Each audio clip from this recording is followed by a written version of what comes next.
Hi, everyone. This is Catherine from Community CPA.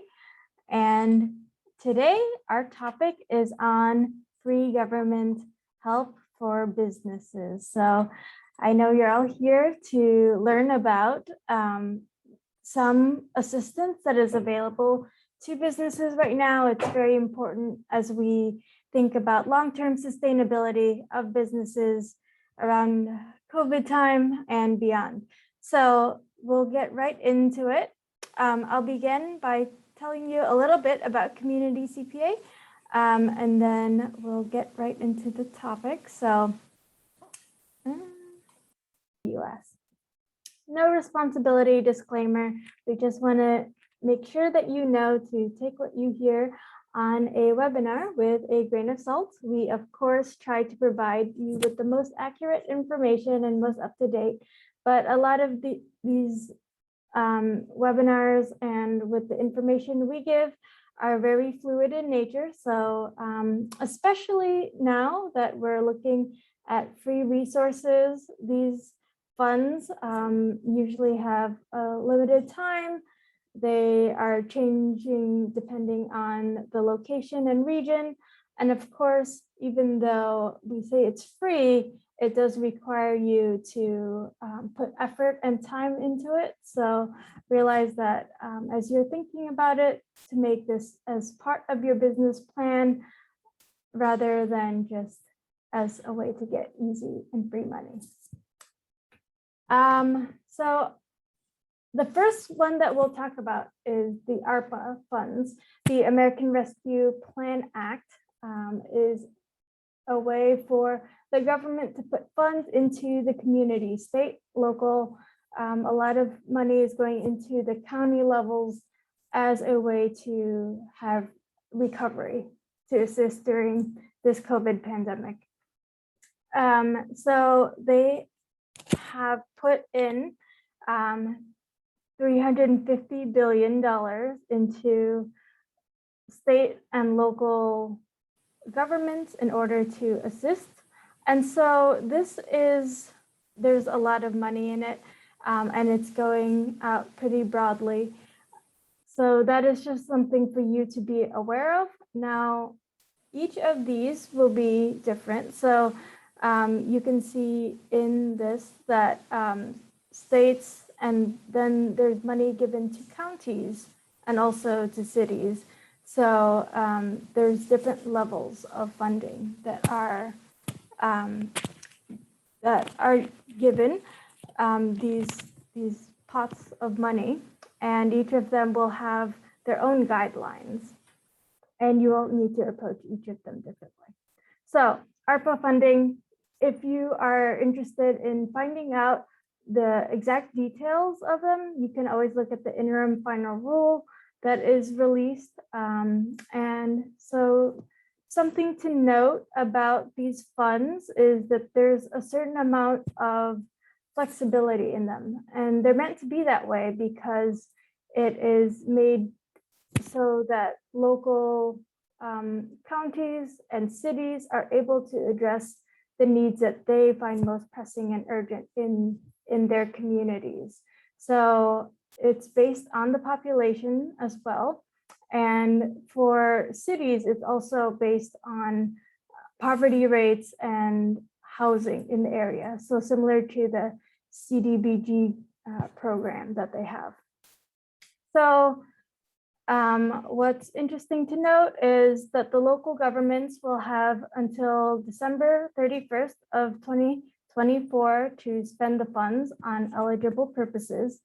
And these are usually split up into two different funding. So one year, and then the next they'll get another group of money coming in. So in Iowa, which is one of the states that we are focused on, we have both the city and Polk County as receiving nearly 100 million in aid. And in Iowa City, it's 18.3 million are allocated. So if you live in these areas, again, it is important for you to reach out to your your public officials. Many times you'll see that in these, they will have sessions where they ask the public about where the public wants funding to be distributed. So if you are in an area of business and you see a great need, this is a time for you to speak up. There's going to be surveys for the Iowa City one in English, Spanish, French, and Arabic. And you can also just email them your input. So this discussion is important for the counties and the cities because it helps frame what the needs are in the community. And if they don't know, the money won't go there. So all that to say, you can advocate on behalf of your business and how your business can address the needs during this time, as well as how your business has been impacted and how the city or county can support you. ARPA in Minnesota, so Ramsey County will get $108 million from the federal government. And for Ramsey County, they have contracting opportunities. So that is essentially a way for you to bid on different government contracting opportunities. I imagine that a lot of these types of opportunities through ARPA funds will come through this sort of bidding process in one way or the other. So City of St. Paul will receive $166 million over the next 2 years. Again, that's usually kind of split in half, one bucket over 1 year and then the second allocated in the next. City of Minneapolis to receive $271 million. Again, they're bringing in subject matter experts, city staff, and the mayor will present the budget. For the City of Minneapolis, they will have 2 phases. Phase 1 is budgeting their first allotment, the $88 million, and they have these focused priority areas of housing instability, small business closures and financial stress, business, nonprofit, and public organizations, preparing for the lifting of social distancing measures. Again, this is really where your business can have a voice in. And then responding to the nationwide increase in violent crimes. So this will be kind of the phase 1. They're going to flesh out a budget. And so the phase 2 is still open in terms of what the priorities will be and how their budget will be allocated. California, again, this is part of our Community CPA's footprint. So California counties to receive at least $7.6 billion. Santa Cruz, where we have a big presence in, they have it, their allocations are specific to general fund, health services, highway gas tax revenue, and then of course for COVID-19 related expenditures. You can also see here Monterey County, Santa Clara County, San Mateo County, and Santa Cruz. Again, these are all kind of public information that you can find. So if you're in a county or a city that we have not discussed, you can find it online, and you'll get an estimate of the amount that the county is going to receive and also how they plan to spend their money. We'll go on to speak about the Taxpayer Advocate Service. But if you have any questions on the ARPA funds and the importance of it, I know it seems really vague and ambiguous of where's the money going. And essentially you want to think of it in terms of your business, of a business plan. So to have an idea of where you need help, where you can contribute, and what you need to make that happen. Taxpayer Advocate Service. So if you have a tax issue, where can you go as an individual or as a business? TAS, TAS is the Tax Advocate Service, and they are an independent part of the IRS to help with recommendations, to help troubleshoot with problems. So if you have any of these, there are 4 main categories where they can help you. Financial hardship, IRS system issues. So if you're having trouble and having issues with getting it resolved, they can help. Fair and equitable treatment, if you think that you're being treated unfairly in the process of an audit or any process with the IRS, this is where you can turn to for support, and as well as general public policy issues. So you can review the acceptance criteria of the Taxpayer Advocate Service. When you go onto their website, they will have these different criteria. If you fall under them, you can find an office at your state and send them a formal request. It's the Form 911 request that you would put in. And if they accept it, they will help you with your tax issues. So on the small business healthcare side, the Affordable Care Act has small businesses and tax exempt organizations, if they fall under certain qualifications, are eligible for this tax credit. So the credit is really just meant to help you provide insurance for your employees for the first time, or maintain a coverage that you already offer. So with this service, for the Taxpayer Advocate Service, they have created an estimator. It's kind of a calculator. You'll go and go through it. You can find out if you're eligible and how much approximately you'll receive. So again, you do have to fall under certain criteria. You must have fewer than 25 full-time employees for the tax year, pay wages of less than $50,000 a year per full-time employee, and you must pay at least half of the employee's health insurance premium under a qualifying arrangement. This credit is available for 2 consecutive years, so that is something to remember. So again, it is really meant for that first time or to maintain coverage. But you can find out more on taxpayeradvocate.irs.gov. There's the estimator link there.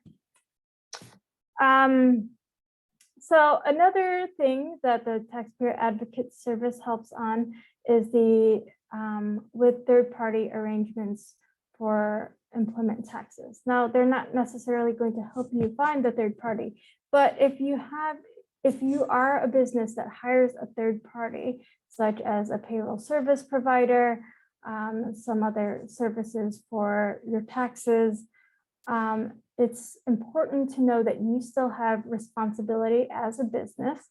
So you have an obligation for your employment tax filing. And so you want to protect your business from liabilities that are caused by any issues that created by the third party. But if you happen to be a victim of like a fraud, for third-party payroll tax preparer it's compromised, you've been defrauded, other issues that might come up, they will offer an effective tax administration offer, which will help settle your debt. But also, if it's causing financial hardship, any of the repayments for your taxes, and you feel like it's not fair, you can consider contacting the Taxpayer Advocate Service, and they will help walk you through the process of repayment and issues around employment tax. So I want to go to the next one, which is the SBA resource partners. There are several different ones that the SBA will recommend as resource partners, and oftentimes their services are free. So again, that doesn't mean you don't have to put in work towards your business. Of course you do, but they are there as consultation, and that can be incredibly valuable. So first one, Small Business Development Center. Each SBDC works with a common goal to fill the needs of their local entrepreneurial community. So each one will be slightly different depending, again, on your locality, but their mission is still the same: to help the small businesses, to help you grow your business. And many times these are located in universities, post-secondary institutions. I know they have strong partnerships in university and colleges near where I live.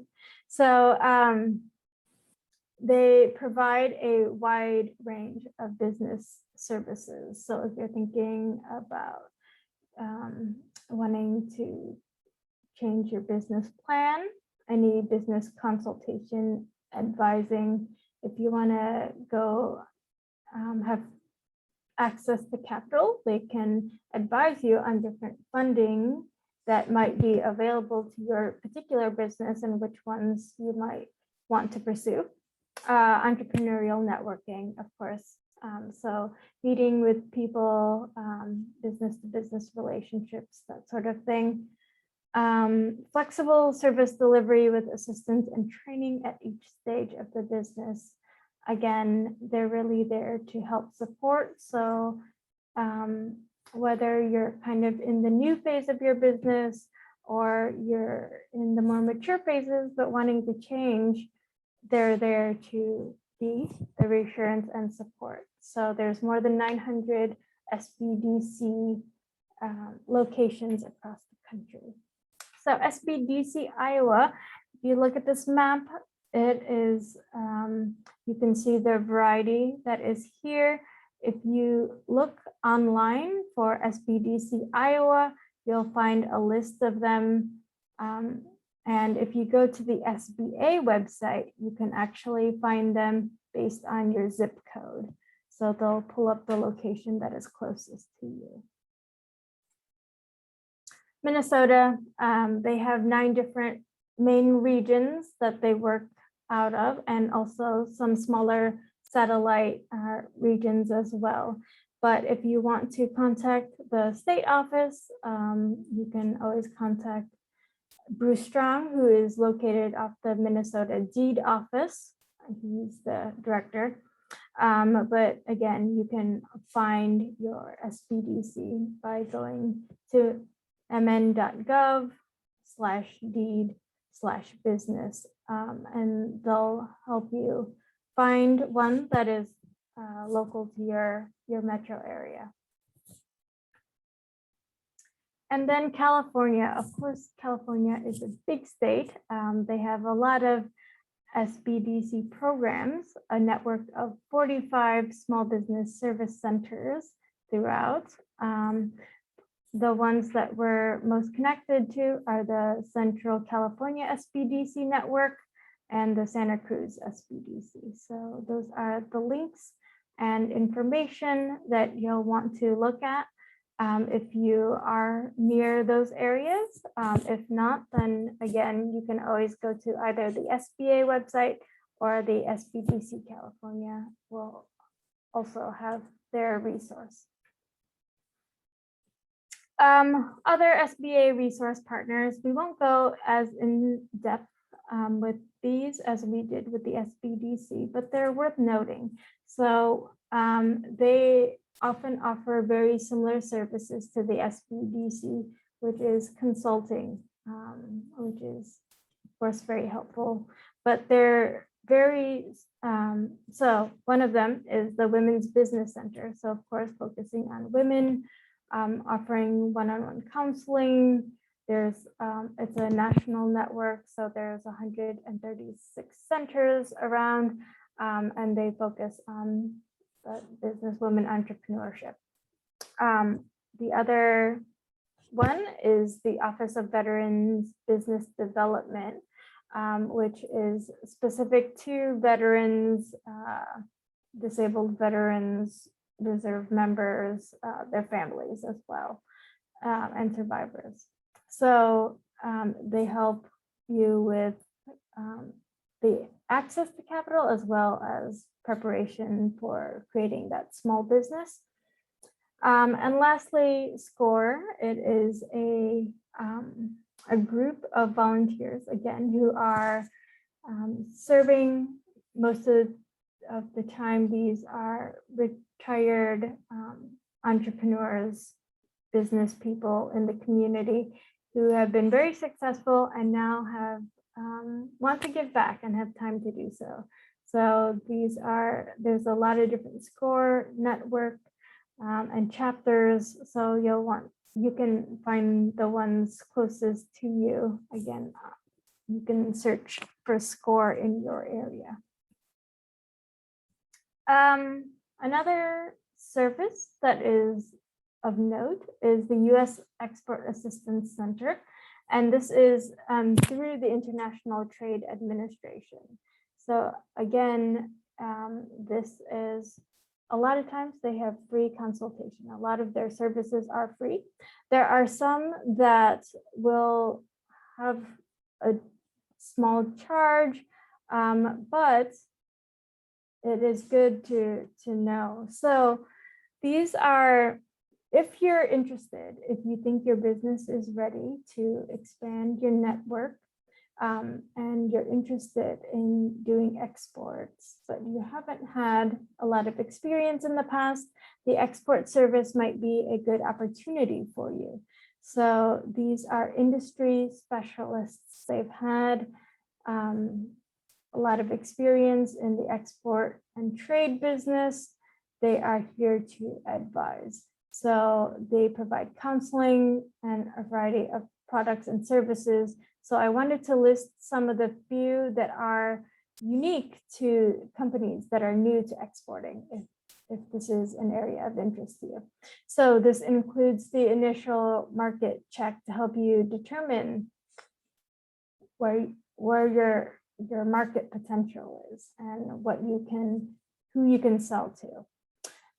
International company profiles to get a background check on foreign companies. So if you're doing trading with different companies, it's good to know their background. They can help facilitate that. Business service providers listing to find export investment assistance. So consultants, lawyers, any of the professional services, as well as ones that are specific to exports, such as freight. And then customized market research as well. So again, a lot of that is free, and it is always good to have a liaison with you as you're working through this, who has had experience and also has connections and colleagues abroad who are able to help facilitate you becoming part of having your service exported. So they also do have services for U.S. companies who are currently exporting, as well as trade event organizers, services for U.S. associations, and economic development organizations, service for rural companies. Again, many of these services are free or low cost. So you can go to trade.gov and you can find a local person to talk to on export services. And I think this is one of the last few ones is procurement technical assistance centers. So these provide contracting assistance, again, often at no cost or low cost, around the US. So Yep, there are more than 300 local PTAC offices. And so these government contracting will help with topics that are unique to government contracts, right? So each government contract will be different, will have different parameters and requirements, so they can help you determine if your business is correct for a contract that you want to bid for.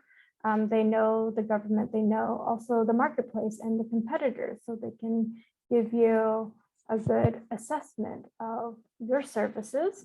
They can help you secure necessary registrations. A lot of times you need a sam.gov, but any other databases they can help you with as well.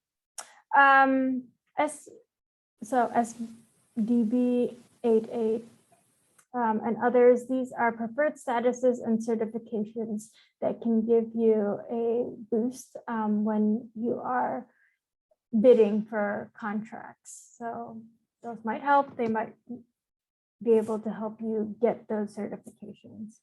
Marketing and network, just to expand your reach so that you know who to talk to and what partnerships you can create to create a strong bid. They can research procurement history, so they can know which companies have been awarded contracts and the amounts that they were received. So you can kind of understand where your bid is falling and what companies have received similar contracting bids or contracting awards in the past. Identifying bid opportunities. Again, these are specialists in it, so it's bid opportunities change all the time. It's good to have somebody who knows the different opportunities and can give you an update on those, as well as proposal preparation. So packaging, which sometimes includes very specific things, such as drawings and price considerations. So things, again, that are specific to contracting and government contracting that you'll want to know.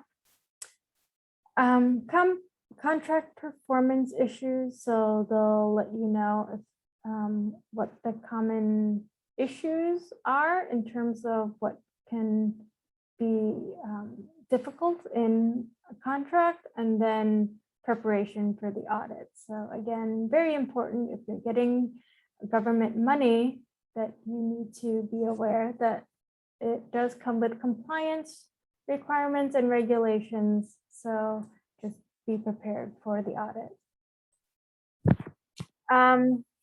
For Des Moines, I have listed a few sites where there are government contract specialists. So there's one in Des Moines, and then there's also one in Iowa City. And you can feel free to reach out to them if you have questions or are interested in getting a government contract.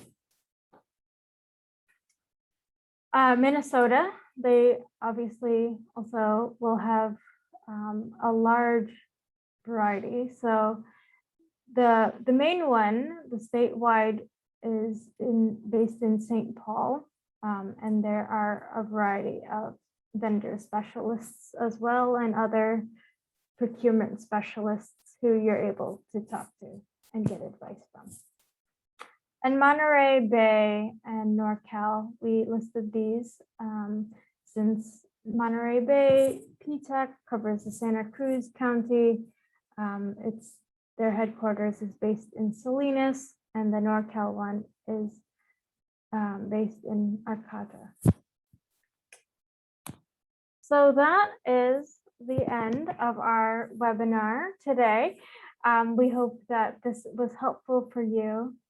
Again, just remember that these opportunities are available, but they do require work. They're an investment for your company. And it's a great way for your company to grow, but you just need to think about it strategically and to really get your finances in order to be competitive in some of these areas. So such as bidding for either a government contract or for ARPA funds. you need to get your finances in order. You need to be able to show people why you should have the money and what you plan to spend with the money, right? So again, with federal funding, there is often compliance requirements, and Community CPA can help. So we're happy to help with both the consultation piece, or compliance piece, and of course the financials. So please do feel free to reach out to us. Communitycpa.com is our website, and we are happy to help you. Again, my name is Catherine. You can email me at catherine@communitycpa.com. Our offices are open 6 days a week, Monday through Saturday, 8:30 a.m. Central Time to 5:30 p.m. Thank you all for joining today, and I really hope that this was helpful for you. I'll see you again next time.